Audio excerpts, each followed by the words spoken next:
while the body died on the cross. Something happened in seconds that changed eternity. A criminal with no works, no time, no religion. But what exactly did he see? Why did Jesus make a promise he never repeated to anyone else? And why doesn't the Bible describe this moment in detail? Perhaps because what was revealed there is too dangerous. Before continuing, leave the like, subscribe to the channel and stay until the end, because the details that come now are almost never explained in this way. What did the thief on the cross see in paradise? The revelation that the Bible hides. He made no pilgrimage. He did not memorize the law. He offered no sacrifices in the temple. The man who entered paradise before any apostle was a criminal hanging on a Roman cross. His story lasts only a few hours in the Gospels. But what happened in those hours dismantles centuries of religion based on merit. And it raises a question that few have the courage to ask. What exactly did that thief see when he closed his eyes for the last time? The answer will force you to rethink everything you learned about salvation. But before getting there, you need to understand the scenario. Because without understanding the horror of that day, you will not be able to dimension the size of the miracle that happened. Jerusalem, Friday, around 9 in the morning. Golgotha was not a place chosen by chance.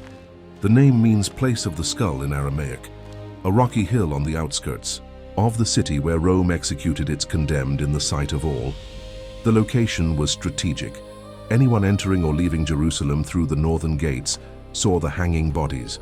Merchants, pilgrims, families, children, everyone saw. The message was clear. Challenge the empire, and this will be your end. On that morning, 3 crosses are raised. In the center, Jesus of Nazareth, condemned for blasphemy by the Jews, condemned for sedition by the Romans. 33 years of life about to end in the most brutal way antiquity knew. On the right and on the left, 2 men identified in the Gospels as thieves or malefactors. The Greek word used by Luke is kakurgos, which literally means doer of evils. Some scholars suggest they could be zealots, political rebels against Rome. Others believe they were common criminals. What we know with certainty is that both were condemned to the same penalty reserved for the worst: crucifixion. And here I need to tell you something you may have never heard. Roman crucifixion was not merely execution. It was a torture machine designed to extract the maximum suffering for the maximum time possible. The Romans studied human pain. They knew exactly how to prolong it. The process began with the flagrum, a whip with several leather strips, each ending in pieces of bone or metal. The condemned was tied to a post and scourged on the back, on the shoulders, on the legs. Each blow tore away pieces of skin and muscle. Roman historians record that some prisoners died in this phase alone. Those who survived were left with their backs transformed into exposed raw flesh. Then came the walk. The condemned was forced to carry the patibulum, the horizontal beam of the cross, for about 600 meters to the place of execution. This beam weighed between 30 and 40 kilos. For a healthy man, it would already be difficult. For someone who had just been scourged to near death, it was almost impossible. Jesus fell on the way. The soldiers had to force a man named Simon of Cyrene to carry the wood for him. At Golgotha, the condemned was thrown to the ground. The soldiers positioned the arms over the beam. Then they took iron nails approximately 15 centimeters long and hammered them through the wrists. Not the palms, as many paintings show. The wrists, between the carpal bones, exactly, where the median nerve passes. The pain was so intense that modern doctors created a specific word to describe it: excruciating, literally, from the cross. Afterward, the feet were overlapped and fixed with another nail on the vertical part. The body was then hoisted and fitted into a support, and the waiting began. Here is the detail that changes everything. Death by crucifixion did not come from blood loss. It came from asphyxiation. With arms extended and the body suspended, the rib cage remained expanded. The lungs could pull in air but could not expel it completely. To exhale, the condemned needed to push the body upward, using the nailed feet as support. Each breath demanded conscious effort. Each movement caused indescribable pain in the wrists and feet. The cycle repeated itself. Inhale, push, exhale, inhale, push, exhale, for hours, sometimes days. The Romans knew that crucifixion could last up to 72 hours before the body finally gave out, 3 whole days of conscious agony. The Emperor Augustus once crucified a rebel slave and ordered the soldiers to give the man water to prolong the suffering. This was the level of calculated cruelty. Now place in your mind the situation of those 3 men on that Friday. Jesus had been arrested the night before, around midnight. He went through 6 trials in less than 12 hours. He was taken to Annas, then to Caiaphas, then to the Sanhedrin, then to Pilate, then to Herod, and back to Pilate. At every stop he was interrogated, accused, mocked. The high priest's guards spat in his face. They blindfolded him and slapped him, asking, "Prophesy, who struck thee?" The Roman soldiers dressed him in a purple robe of mockery, shoved a crown of thorns onto his head, and knelt in false adoration.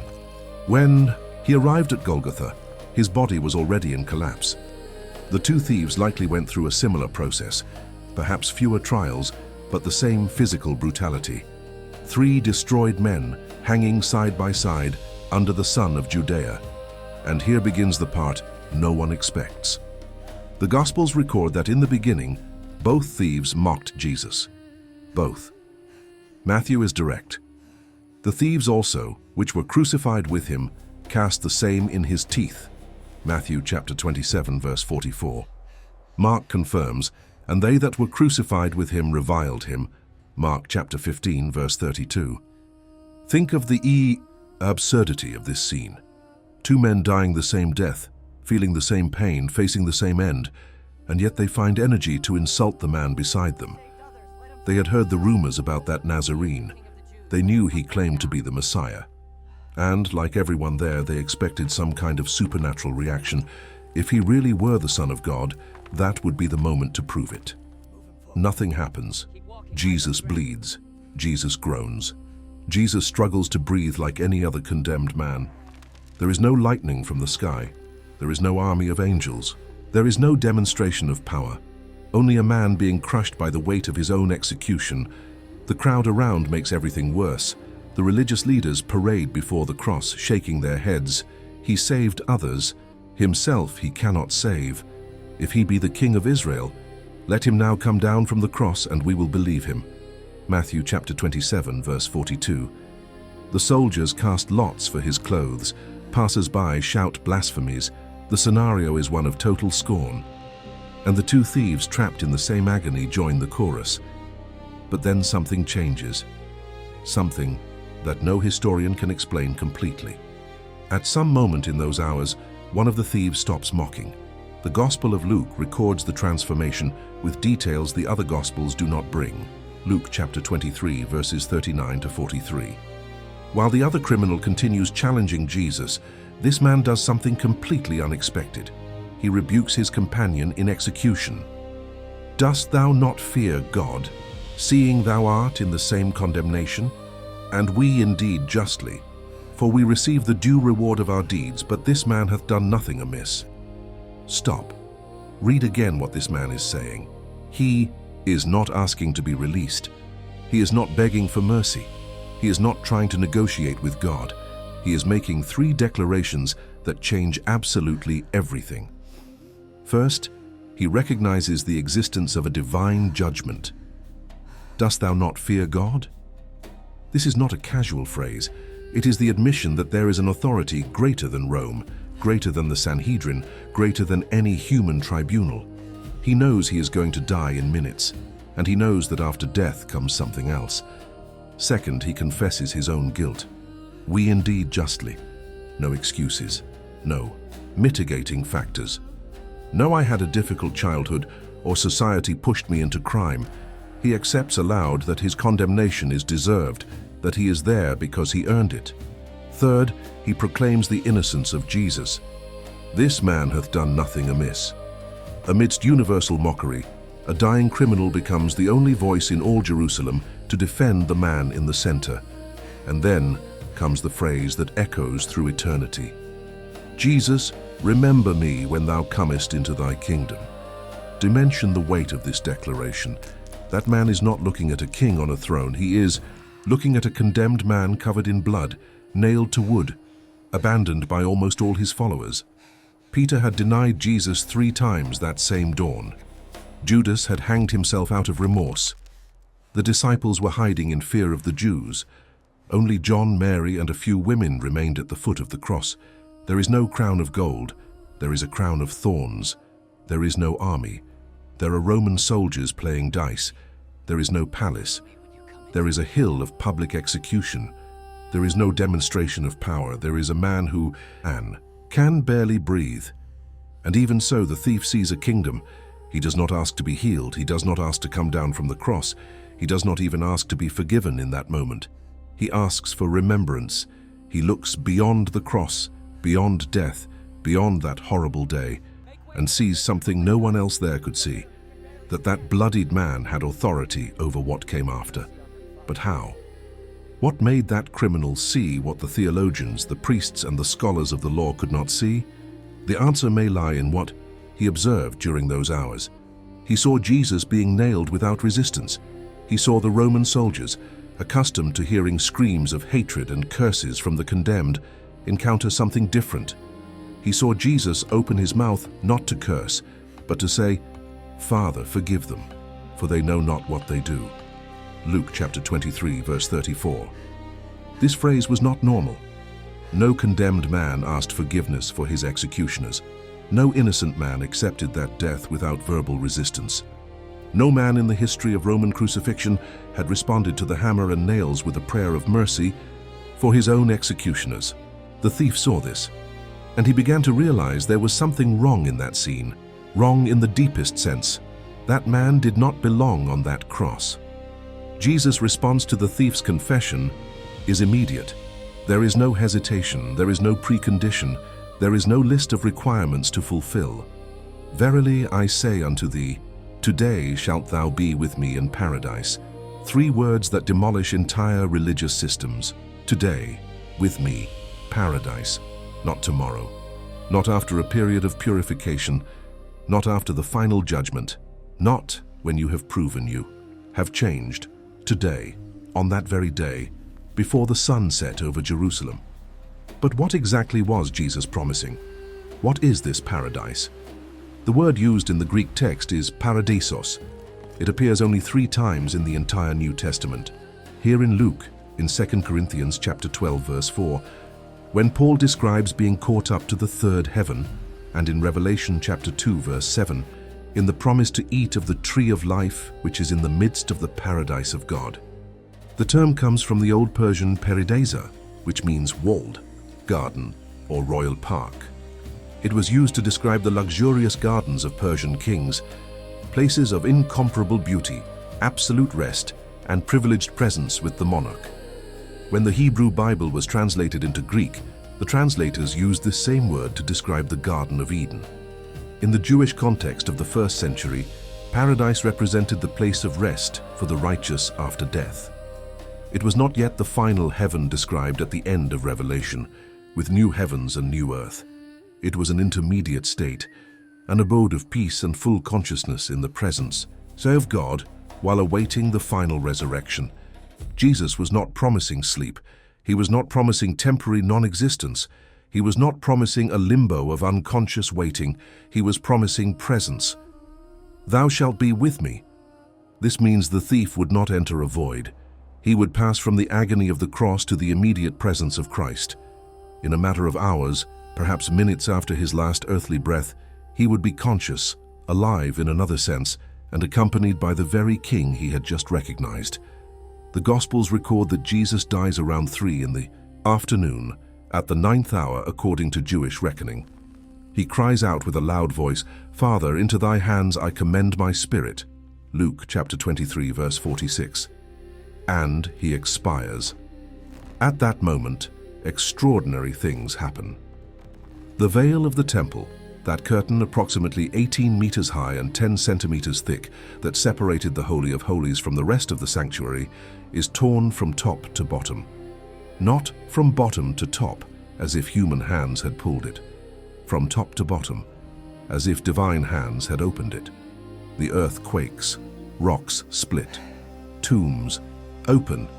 Matthew records that bodies of saints which slept arose, and after Jesus' resurrection, went into Jerusalem and appeared unto many. Matthew chapter 27, verses 51 to 53. The Roman centurion, witnessing all this, declares in fear, "Truly this man was the Son of God." Mark chapter 15, verse 39. But the thieves are still alive. Their crucifixion continues. The Jews go to Pilate with a request. The Sabbath is coming. It is not just any Sabbath, it is the Passover Sabbath. They do not want bodies hanging during the holiest day of the year. They ask that the legs of the condemned be broken to hasten death. The soldiers go to the crosses. They break the legs of the first thief, they break the legs of the second. Unable to lift themselves to breathe, death by asphyxiation comes in minutes. It is brutal, but fast. When they come to Jesus, he is already dead. To confirm, a soldier thrusts a spear into his side.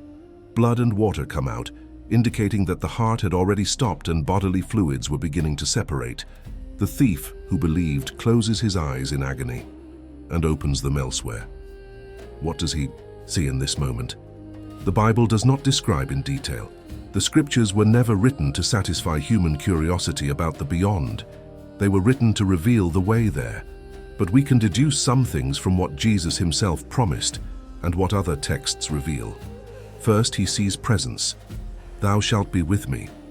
The thief does not arrive in paradise alone. He arrives accompanied. Jesus does not send that man to a distant place. He takes him with him. The same voice that spoke on the cross now does not echo in pain, but in full authority. The same face that was disfigured by beating and spit now carries no humiliation. The thief meets the king he recognized in the worst possible moment. Second, he sees confirmation. Everything he bet his last hours of life on proves true. The kingdom was real. Jesus' authority was real. The promise was fulfilled exactly as spoken. The thief did not have to wait to find out if he had made the right choice. He knew immediately. Third, he sees grace in its purest form. That man entered paradise without having completed any ritual, without baptism in waters, without circumcision done, in the name of Christ, without participation in the Lord's Supper, without years of discipleship, without works to prove his transformation, without time even to apologize to the people he had harmed. He entered through the narrowest door possible, desperate trust in Christ in the last instant of earthly consciousness. And it is here that the story confronts entire religious systems. How can someone who spent a life in crime enter the same place as patriarchs and prophets? How can a man who had no time to prove a change of life receive the same promise the apostles would receive later? How can salvation be so scandalously simple? The answer lies in the gospel itself. Jesus never taught that salvation depended on the accumulation of merits. He taught that it depended on faith. For God so loved the world that he gave his only begotten Son, that whosoever believeth in him should not perish but have everlasting life. John chapter 3, verse 16. The condition is not whosoever accumulates sufficient works. It is whosoever believeth. The thief believed. In humanly impossible circumstances, he believed. Looking at a man who seemed to have no power at that moment, he believed. Without having seen miracles personally, without having heard the sermons on the Mount, without having walked with Jesus through Galilee, he believed. And that faith, raw and desperate as it was sufficient. But what about the other thief? What happened to him? The Gospels are silent on his eternal fate, but the implication is devastating. He had the same opportunity. He was at the same physical distance from Jesus, same cross, same pain, same moment. He heard the same words. He saw the same inexplicable behavior of an innocent man forgiving his executioners. He witnessed the same supernatural events, but he chose to continue mocking. He chose to demand a miracle instead of recognizing a king. He died centimeters from Christ without ever trusting in him. The difference between the two thieves was not in external circumstances. Both were criminals. Both were condemned. Both deserved the death they received. The difference was in the internal response. One looked at Jesus and saw a failure. The other looked at Jesus and saw a savior. Same cross, opposite eternal destinies. This story also reveals something about the moment of salvation that many prefer to ignore. The thief did not have a journey of faith of years. He had minutes, perhaps 1 or 2 hours at most. His conversion happened in real time, in the midst of agony, with death approaching with every difficult breath. And it was sufficient. This does not mean we should wait for the last moment to believe. No one knows when their last moment will be. The thief knew he was dying. Most of us will not have that clarity. Accidents happen in seconds. Diseases can take away consciousness before we can formulate a prayer. But his story proves that God does not measure time of faith. He measures authenticity of faith. 1 minute of true trust is worth more than decades of empty religion. There is another detail that almost no one notices. Jesus makes that promise while he himself is dying. He does not wait to resurrect to then confirm the thief's destiny. He declares salvation there on the cross at the height of his own agony, barely able to breathe. This shows that Jesus' authority over eternity did not depend on his physical resurrection. He already had power over paradise while his human body bled. Death did not take away his authority. The cross did, not diminish his kingdom. The thief witnessed this firsthand. And as for the patriarchs, did the thief meet them in paradise? Jesus told a parable that illuminates this question. The story of the rich man and Lazarus, Luke chapter 16 verses 19 to 31. In it, poor Lazarus dies and is carried by the angels into Abraham's bosom. This was a Jewish term for the place of rest of the righteous. If Abraham was there, the other patriarchs likely were too. Isaac, Jacob, Joseph, Moses, who appeared with Elijah on the Mount of Transfiguration. David, the king after God's own heart. Samuel, Elijah, Elisha, Daniel, all who died in faith throughout millennia of history. Imagine the scene. An anonymous criminal from first-century Judea, someone who was likely never important to anyone, someone whose name was not even recorded in the scriptures, suddenly is in the presence of Abraham, the father of faith. He is where Moses, the liberator of Israel, waits. He is in the same place where David, author of the Psalms, rests. And he did not enter by lineage. He did not enter by works. He did not enter by social position. He did not enter by theological knowledge. He entered because in a moment of absolute despair, he looked at a bloodied man and said, "Remember me." This is the radical democracy of the gospel. There is no priority line based on religious resume. There is no VIP room for those who accumulated more merits. There is no discount for those who started earlier. The door is the same for all, Christ. And whoever passes through it, whether in the first minute of faith or the last, enters the same place. Paul would write years later, "For by grace are ye saved through faith, and that not of yourselves. It is the gift of God, not of works, lest any man should boast." Ephesians chapter 2 verses 8 and 9. The thief lived this verse before it was written. He was saved by grace through faith, and there was absolutely nothing in which he could boast, except Christ. And perhaps that is the central point of the whole story. The thief had nothing to offer. His life was over. His body was destroyed. His past was shameful. His earthly future was non-existent. His hands were nailed, incapable of doing any good work. His feet were fixed, incapable of walking any journey of transformation. He came to Jesus completely empty, and it was exactly for this reason that he could be completely filled. Jesus said, "Blessed are the poor in spirit, for theirs is the kingdom of heaven."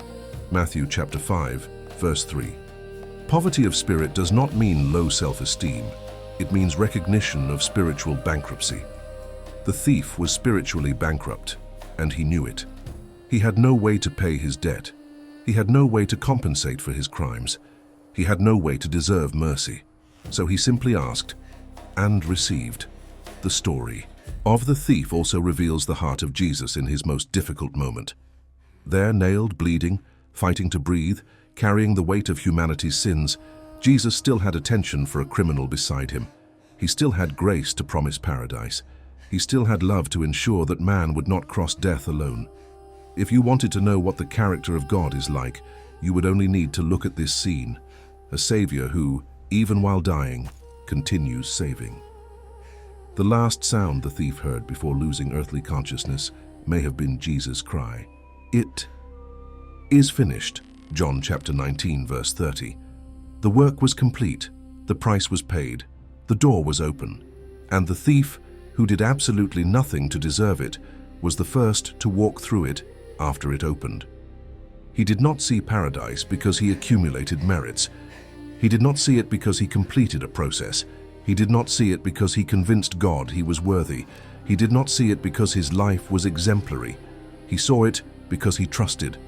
On the worst day of his existence, looking at a man who seemed to have lost everything, he saw a king. And that king kept his promise before the sun set over Jerusalem. The story of the thief is not an exception. It is the pattern.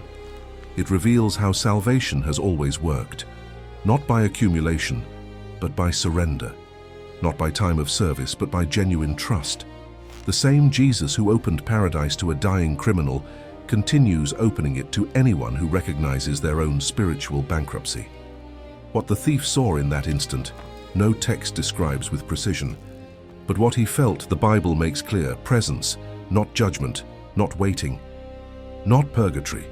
Immediate presence of the King who promised and fulfilled.